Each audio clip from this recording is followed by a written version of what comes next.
میرا نام عبیرہ ہے۔ میں لاہور میں ایک فلاحی ادارے میں رہتی ہوں۔ میری فیملی میں ہم 2 بہنیں ہیں۔ میرے والد صاحب اور والدہ، کل 4 افراد تھے۔ میرے والد صاحب فروٹ والی ریڑھی لگاتے تھے۔ ہم لاہور ٹھوکر کے رہنے والے تھے۔ ایک دن میرے والد صاحب کا ایکسیڈنٹ ہوا۔ ان کے موڑے خراب ہو گئے۔ اپنی اوقات سے بڑھ کر علاج کروایا، مگر والد صاحب کو صحتیابی نہ ہو سکی۔ والد صاحب کی جگہ ریڑھی میری والدہ لگانے لگی تھی، مگر جتنا وہ کماتی اس سے دگنا والد صاحب کو لے جانے کے لیے فقط کرائے ڈاکٹر کی فیس پر خرچ ہو جاتا۔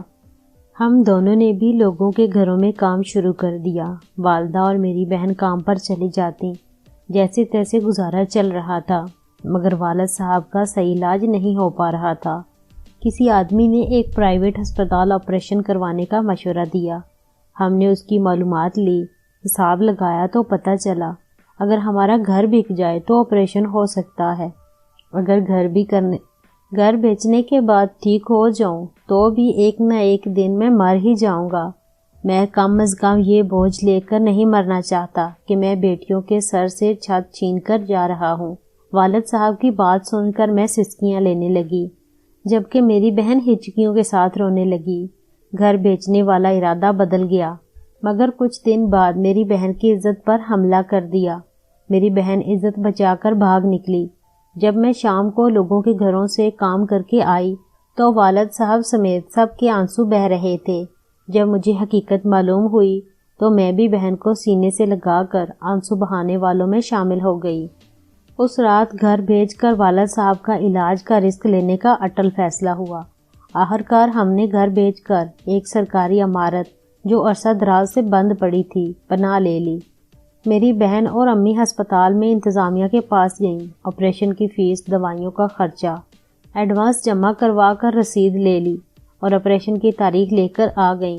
مقررہ تاریخ کو والد صاحب کو لے کر میری بہن ہسپتال پہنچ گئے، مگر مکمل کامیابی نہ ہوئی۔ کچھ دن ہسپتال رہنے کے بعد والد صاحب کو لے کر ہم پھر اسی سرکاری عمارت میں آ گئے۔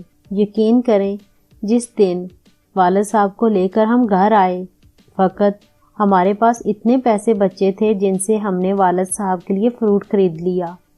ہم باقی سب لوگ فاقہ میں رہے۔ دوسرے دن میری بہن والد صاحب کے پاس رہیں۔ میں اور میری والدہ کام ڈھونڈنے نکلے۔ ہمیں کام نہ ملا، مگر واپسی پر ایک ہوٹل کے قریب کچرا دان سے شاپر میں کھانا مل گیا۔ گھر آ کر میری ماں بہن نے بسم اللہ پڑھ کر کھانا کھایا، اللہ کا شکر ادا کیا۔ میں ابو کے پاس رات کو جاگتی رہی، جبکہ میری بہن اور امی دوسرے کمرے میں سو گئیں۔ مگر پتہ نہیں رات کے کسی پہر میری ماں کو کیا ہوا، ان کی جان نکل گئی۔ وہ اس دنیا کو الوداع کہہ گئیں۔ صبح اٹھ کر میری بہن نے مجھے سارے واقعے سے آگاہ کیا اور کہا، ابھی شور نہ کرنا، میں ماں کے کفن دفن اور قبر کی جگہ کے لیے پیسے لے کر آتی ہوں۔ میں بہتے ہوئے آنسوؤں کے ساتھ بہن کی طرف دیکھ رہی تھی۔ میری بہن نے مجھے سینے سے لگایا اور کہا کہ اگر مجھے 2 دن بھی لگ جائیں تو 2 دن انتظار کرنا، کسی کو ماں کا نہ بتانا، والد صاحب کو بھی نہیں۔ میں نے خاموشی سے بہن کی بات سنی۔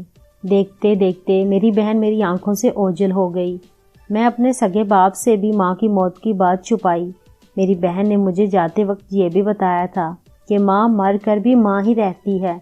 ماں کی لاش سے نہ ڈرنا، بلکہ یہی سمجھ لینا کہ ماں زندہ ہے، دوسرے کمرے میں موجود ہے۔ جیسے ہی آواز دوں گی جاگ جائے گی، یہی سمجھتے ہوئے چپ چاپ باپ کے پاس بیٹھی رہی۔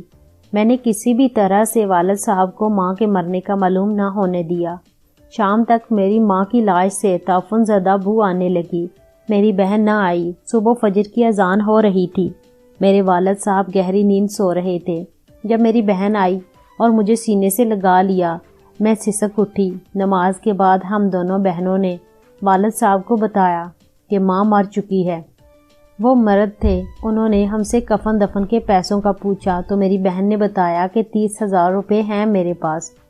میرے والد نے ہم دونوں بہنوں کو حمام مسجد کے گھر بھیجا۔ جب امام مسجد اور ان کی بیوی ہمارے گھر پہنچی تو میری ماں کی لاش سے اٹھنے والی تعفن زدہ بو سے ان کو ابکائیاں آنے لگیں۔ خیر، امام صاحب نے جنازہ پڑھانے کی حامی بھر لی، قبر کی جگہ لے کر دی اور امام صاحب کی بیوی نے میری بہن کے ساتھ جا کر کفن خریدا۔ امام صاحب کی بیوی نے کفن پر کچھ آیات لکھیں پر کھڑے ہو کر ہمیں بتاتی رہی کہ ایسے غسل دو۔